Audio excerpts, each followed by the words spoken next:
Hey guys, so April market stats are out. Where do we go to first on this chart? Well, let's go here. So here we can say sales down 23% from the year before. New listings up 8% from the year before. Active listings up 54% from the year before.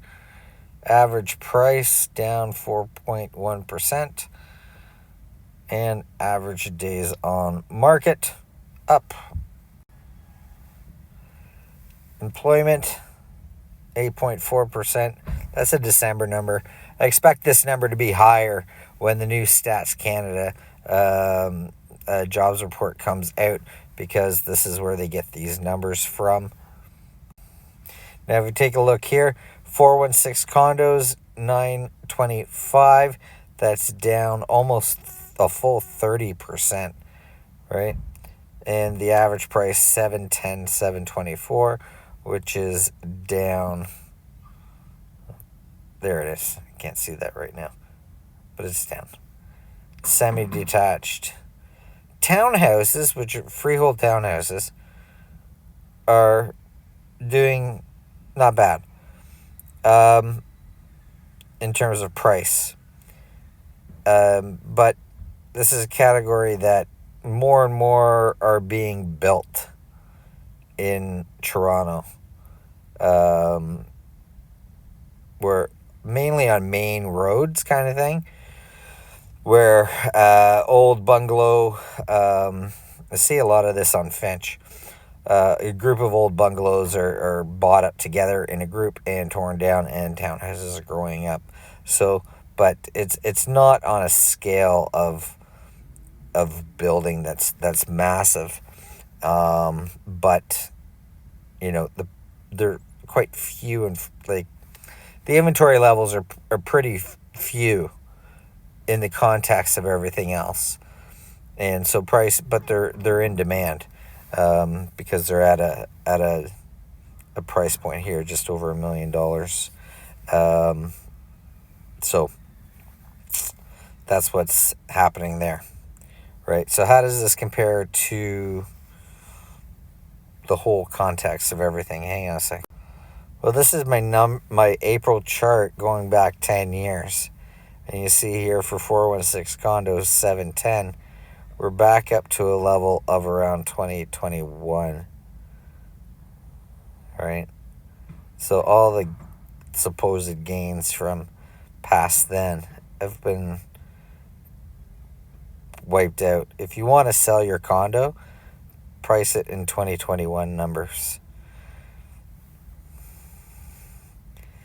Then you have the detached 416, and then this is the all, right? Going back, so you can see that for yourselves going back. And then here's the numbers for volume, entire Treb region, price, entire Treb region, seasonally adjusted, sorry. Right. So here are 416 detached and 416 condos, right? If you want to sell your condo in Toronto, and there's people online, how low can condo prices go, and you know, all this stuff. And I did calculations yesterday. If you put 20% down on a condo right now, it still doesn't cash flow. It does not cash flow. And in order for sales to pick up, it needs to cash flow. That's what we saw in the 2000s, early 2000s, was principal and interest with fees and taxes equaled rent. Then renters flipped into buyers. Right now, rent on a monthly basis is cheaper than if you bought on with 20% down on a monthly basis. So took an area, I'm not going to say which one, took an area, right? So $2,750 to $2,800 a month for a 1+1 bedroom with 2 bathrooms.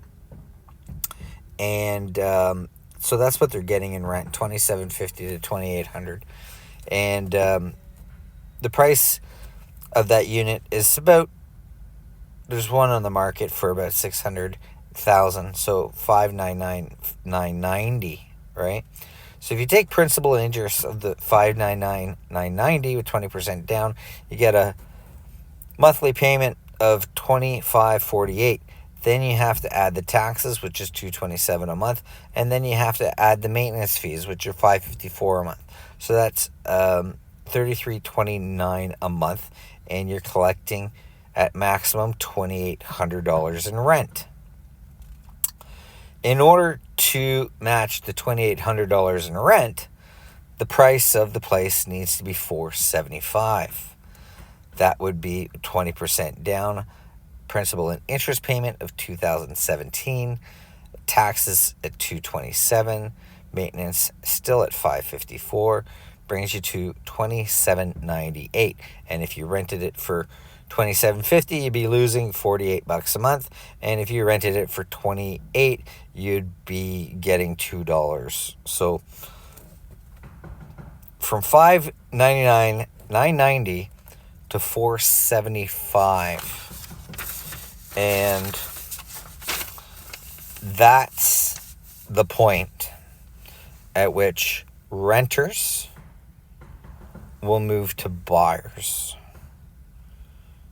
in any great numbers. Will it happen? Who knows? Who knows? The government may